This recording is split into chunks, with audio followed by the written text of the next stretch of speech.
Hello. Hi. Welcome to Eliza Gets Into It. I am very excited to be talking today about March astrology. If you have been online, if you follow any other pop astrologers, if you are an intuitive, sensitive babe, you might already be feeling some of this energy. I definitely am. The March astrology is, as everyone is saying, pretty intense. But my goal today is to make it digestible, give you some high level takeaways. I want to start by starting at the beginning. March astrology is full of transits. I'm just looking at my handmade calendars that I have here for April and March, full of transits through Aries and Pisces, and Aries and Pisces, and Aries and Pisces. And that's part of the reason that everybody is like, it's going to be so intense. It's going to be a lot because there are quite a few planets, especially personal planets, which are including Venus and Mars, that are going to be transiting through the same zodiac sign, which means that, there are 12 zodiac signs. The planets can be dispersed across all 12. And so when we have two planets who so intensely impact the personal, micro, individual lives of each one of us. And they are like traveling together through the cosmos for a brief period of time. We get a double dose of that energy. And so we started the month with Venus retrograding, meaning like it looks like it's going backwards in the night sky into Aries. And retrogrades are often a time for revisiting, rethinking, like all of the RE words. And you can think of a retrograde as a period of sort of like double checking. And so Venus is a planet of love and money and values and beauty and romance and sensuality. And she is transiting and going backwards through the sign of Aries. And Aries is a sign of initiation and of action and of going first and having this sort of, it's a fire sign. And so there's this like kinetic, propulsive energy. And Venus transiting backwards through Aries is an opportunity for us to reevaluate, right? That evaluate our relationship to things like money and beauty and love and romance and our value systems, and to think about where is it that I feel comfortable taking action around these areas? Where is it where I might be a little bit more hesitant or reserved or have things that I need to be working through? And the Venus retrograde is a beautiful like 40-day cycle. And there's a lot that we could talk about with Venus in particular, but I will direct you to the end of my tarot live that we did, I guess, 10 days ago on the 31st or 30th, 29th, 28th of February. I'm like, what comes before March? February, because we talked a lot about Venus retrograde since it was starting the very next day. And one of the sort of takeaway themes from that tarot reading was thinking about what is it that nourishes my soul? What is it that I am attracted to? Venus is like very much an energy of attraction, magnetism, sensuality. And so, am I allowing myself to be magnetized, or maybe what is it that I am allowing myself to be magnetized and to be attracted to, and vice versa? What sort of energy am I putting out into the world that is attracting things to me? Because it doesn't really matter if you believe in energy or not, if you are intentionally putting it out, or if you're just living your life and things just happen. But we are all constantly in this cycle of like putting out energy and attracting things towards ourselves and allowing ourselves to also be mm, there's like a tractor beam. We all allow ourselves to be pulled, right, in certain directions towards certain things. And so do a little bit of reflecting and evaluating on like what is it that I both am attracted to and what is it that I am attracting. And so that is one of the planets that is currently in the sign of Aries. And on the 3rd of March, Mercury, the planet of communication, also entered into Aries. And Mercury is just doing its thing, traveling through Aries. We might be feeling very like effusive, very conversational, very Mercury is not just communicating the spoken word, it is also the written word and communicating in community. And so maybe you have been feeling more connected to your writing practice or more inspired to share your thoughts and ideas, and maybe the words are flowing in a natural and easeful manner. And if that's the case for you, I'm so excited. I love this. And just be aware that on the 15th, Mercury is going to also start to appear to go backwards. It's going to be entering its retrograde period. And so we will have both Venus and Mercury traveling or appearing to travel backwards through Aries.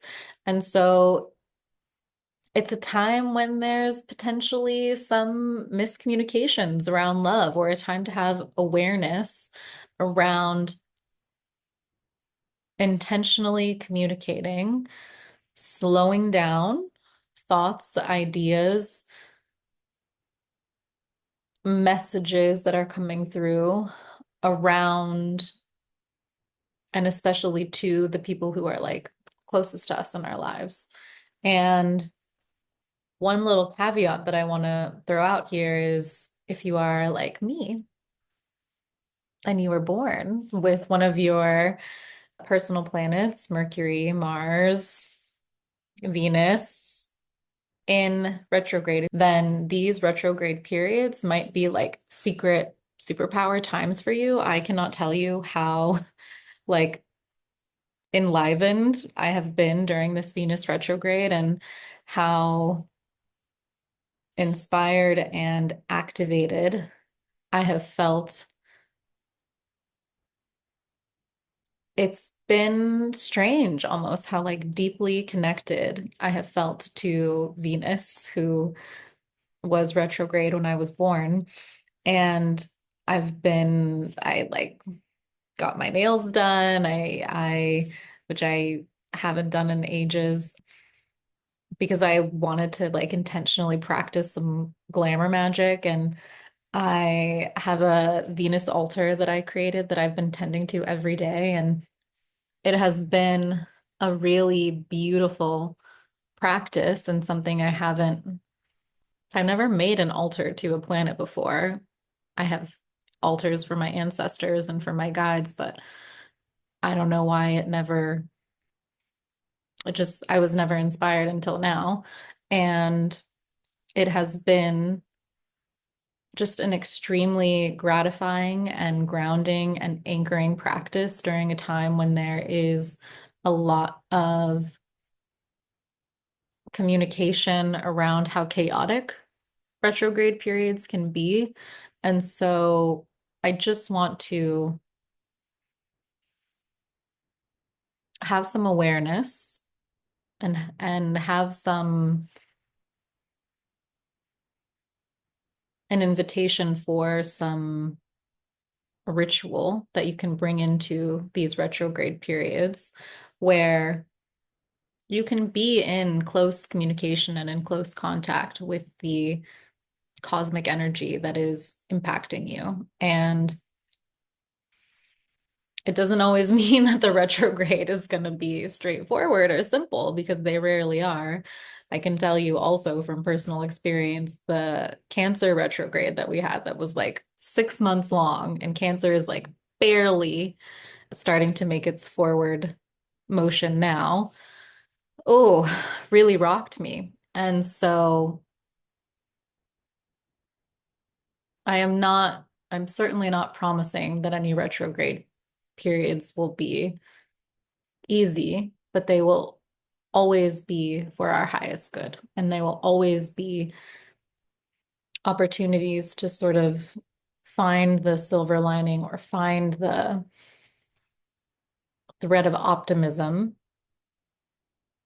during a retrograde period because these cosmic energies are here to support our evolution. And so with that frame in mind, just know that when we're going through this double retrograde dose, it might feel like chaos, but we can trust and have gratitude and maintain our sanity by engaging in rituals that keep us grounded and keep us connected to our spiritual cosmic support system. And it is only going to get a little bit more chaotic because we have a lunar eclipse in Virgo, which is essentially a full moon that is right next to the north and south nodes. And the north and south nodes are in Virgo. The sun and the moon are going to be across from each other in Virgo and Pisces. And so it's also going to be a big chaotic period. And I say that with all the love in my heart. Eclipse seasons are times for us to take our hands off of the wheel and to say, okay, Jesus, take the wheel. Jesus, take the wheel. And this chaotic, perhaps, energy is only going to increase, multiply, triple down, because on the 14th of March, the day before Mercury starts its retrograde, we have the lunar eclipse in Virgo. And the lunar eclipse is essentially the full moon energy, so an energy of releasing, combined with the north and the south nodes. Essentially, the sun and the moon are opposite each other, directly next to the north and the south node.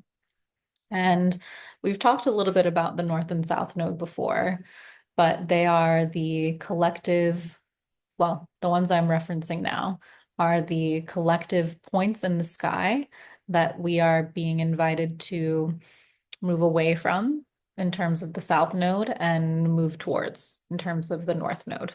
And so the North Node is in Pisces and the South Node is in Virgo.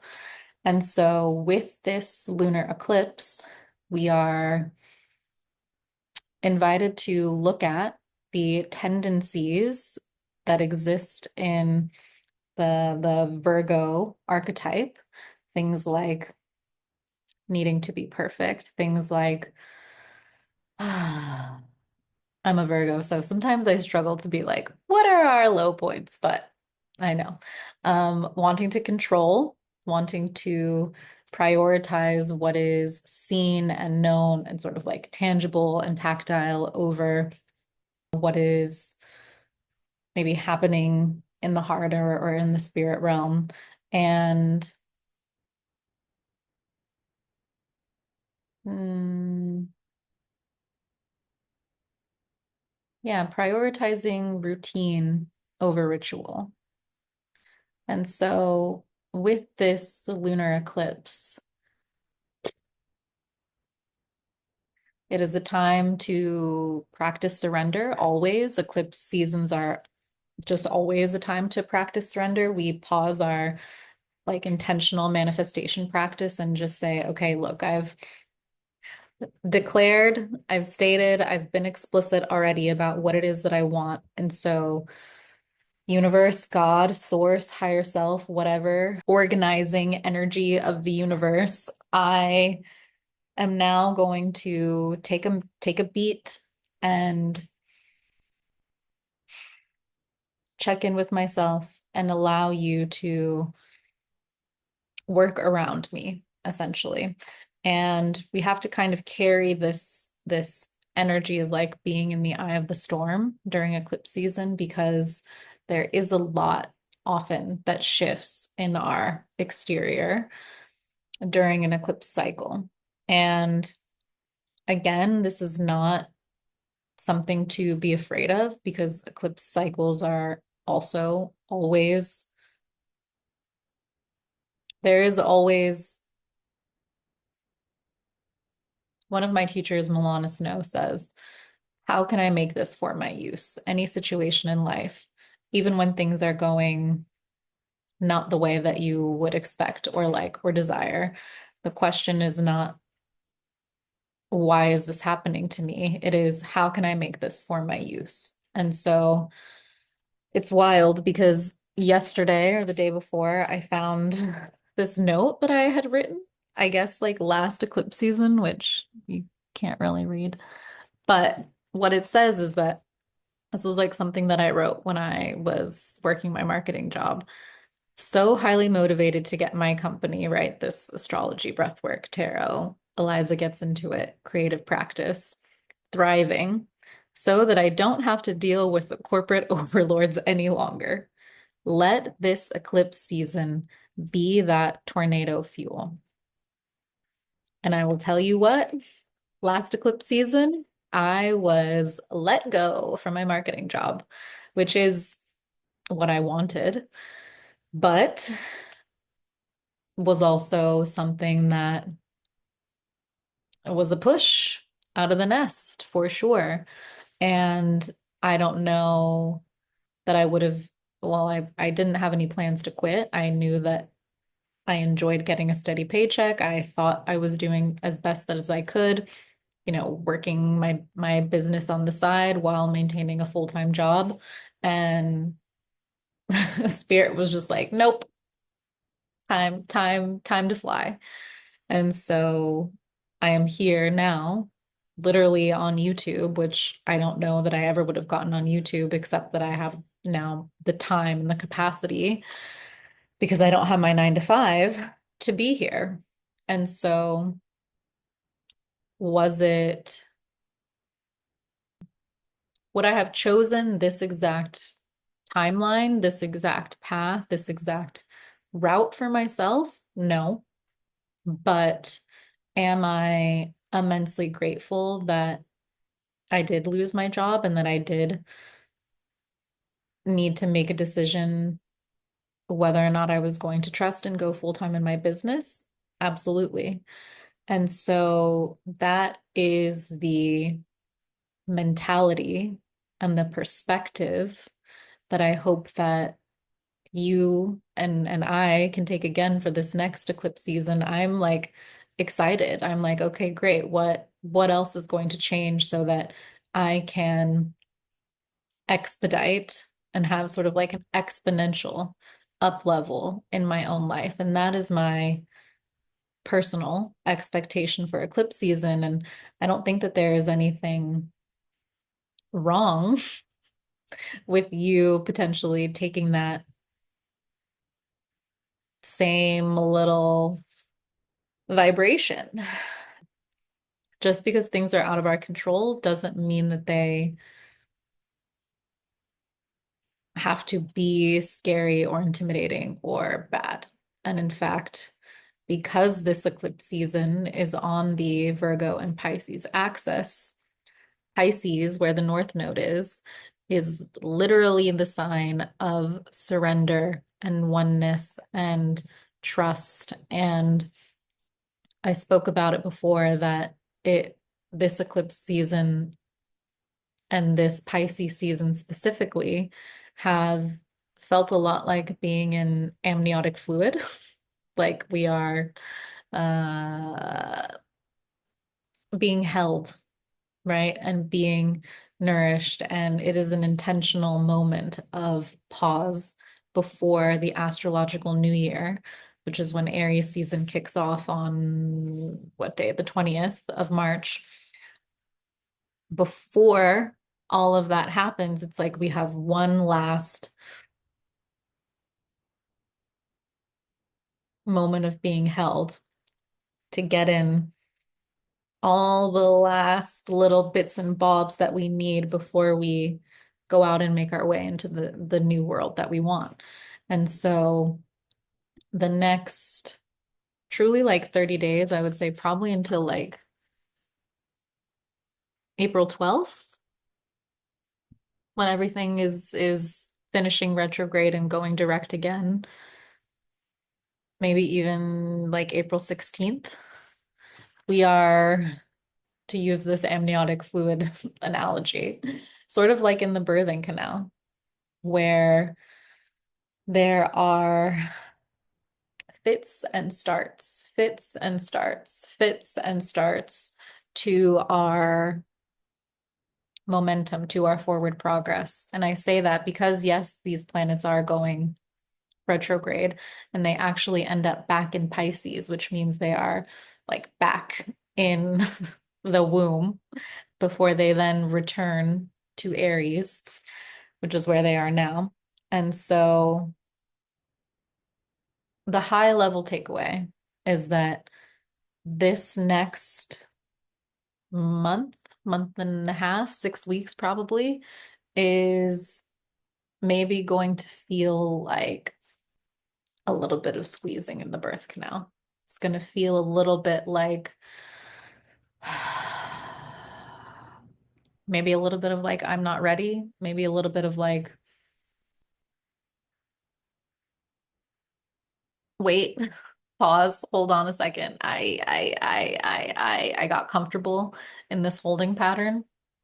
And this is sort of the reason that Mother Nature gives us this back and forth transition period, is so that we can like properly prepare to leave the nest, so that we can properly gird ourselves and like build our strength and feel, practice feeling supported and leaning into intentional surrender before we are thrust into Aries season. And it's just like, go, all systems go. And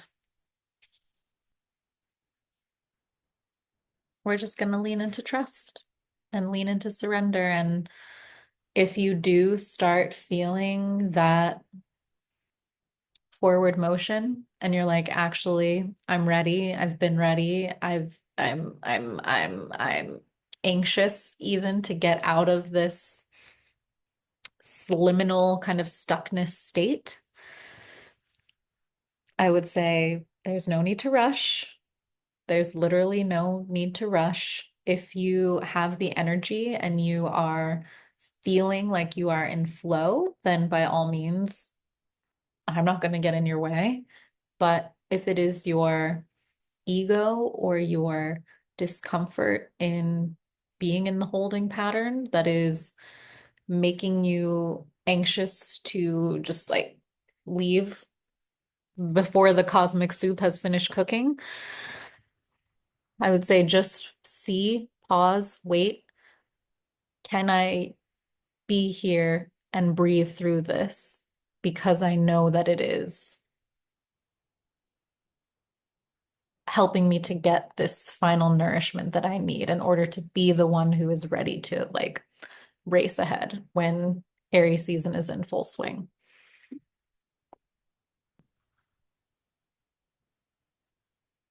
I think a big theme for this week, for Friday's moon especially, is going to be all about releasing control, releasing control, releasing control, releasing control.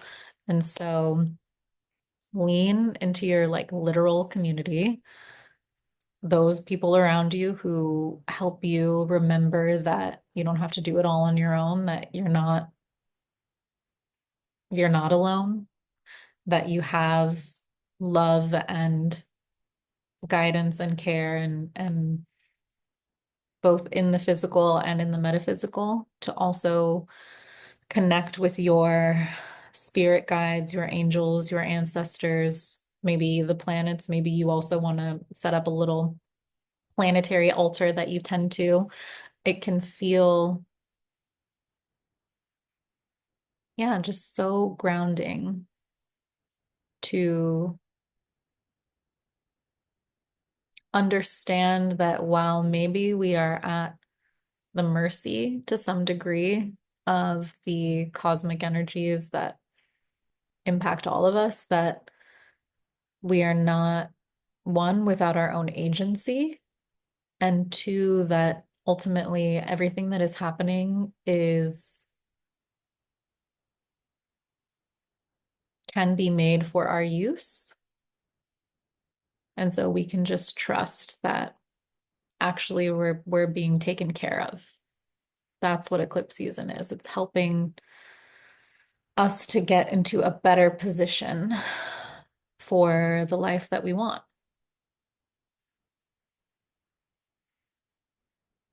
Okay, so in terms of resources, I'm going to go live again on the 14th. Going to do another live tarot poll for whoever shows up. It was so wonderful last time, and thank you everybody who showed up last time. Thank you. We had a great time. King of Wands, if you know, you know. And so we're running it back, going live again this Friday, March 14th. I think same time, 3 to 4 p.m. EST.